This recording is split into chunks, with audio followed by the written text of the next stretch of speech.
त्यांचाही दूरदृष्टिकोन असाच आहे.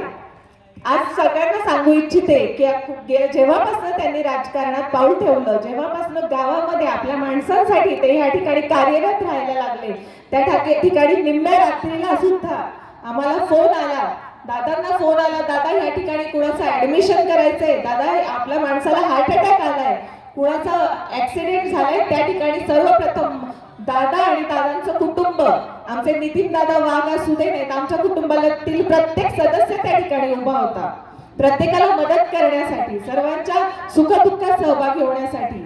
आज जेव्हा आपल्याकडे आंदोलन केलं गेलं बिबट्याचं, तेव्हाही साहेबांच्या खांद्याला खांदा लावून त्या ठिकाणी ते उभे होते.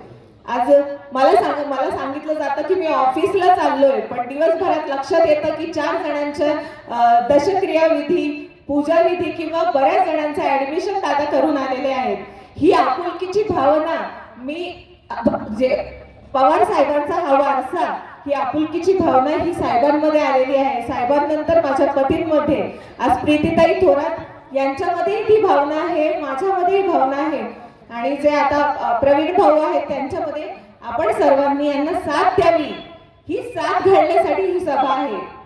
आज साहेबांचा विजय म्हणजे पवार साहेब, तुम्ही मत द्या, तुतारीला मत दिलं की तो साहेबांचा विजय, साहेबांचा विजय म्हणजे निकम साहेबांचा विजय, निकम साहेबांचा विजय म्हणजे परिवर्तनाचा विजय.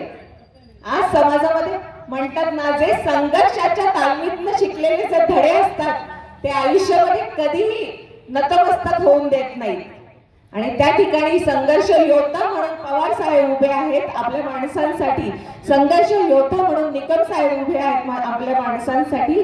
म्हणून आपण सर्वांनी आमच्या पाठीशी खंबीरपणे उभं राहावं. आता माता भगिनींचा, आज आपल्या समाजामध्ये माता भगिनींचा किती आरोग्याविषयी तक्रारी आहेत. आज जेव्हा गावागावांमध्ये, मी 9 गावांमध्ये प्रचारादरम्यान फिरले, सर्वजण आमच्याकडे येऊन म्हणत होते की ताई, आमच्या प्रश्नांकडे थोडं पहा, असं वागू नका, पुन्हा आम्हाला दर्शन देणार नाही 5 वर्ष, असं अजिबात वागू नका, त्या ठिकाणी आमचे प्रश्न समजून घ्या. एका ताईंच्या डोळ्यात पाणी होतं, ताई आमच्या रस्त्याचं बघा. जर आपली माणसं एवढी हक्काने आमच्या समोर आपल्या समस्या मांडतात की त्या ठिकाणी आम्ही उभे आहोत, आम्ही आपल्या समोर एक पाऊल टाकत आहोत प्रगतीच्या दृष्टिकोनातून, तुम्ही आम्हाला भरघोस मतांनी विजयी करावं, ही मी तुम्हाला नम्र विनंती करते. माझे वडील माननीय मनोज शेठ शेळके यांचे समाजकार्य फार मोठं आहे. त्यांनी आज 30 वर्ष ह्या समाजकार्यामध्ये कार्यरत आहे. आज त्यांना काय मिळालं? आज त्यांच्याकडे कुठलं पद, कुठल्या अपेक्षेने कोणी दिलं नाही. त्यांनी जे काम केलं आहे त्याची परतफेड म्हणून तुम्ही मला सहकार्य करा.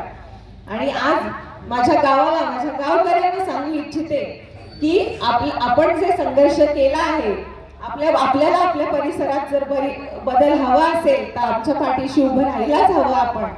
आणि एक सांगू शकते की आता वारं बदललंय आणि आमचं ठरलंय, तुतारीलाच मतदान ठरलंय. बोला रामकृष्ण हरी.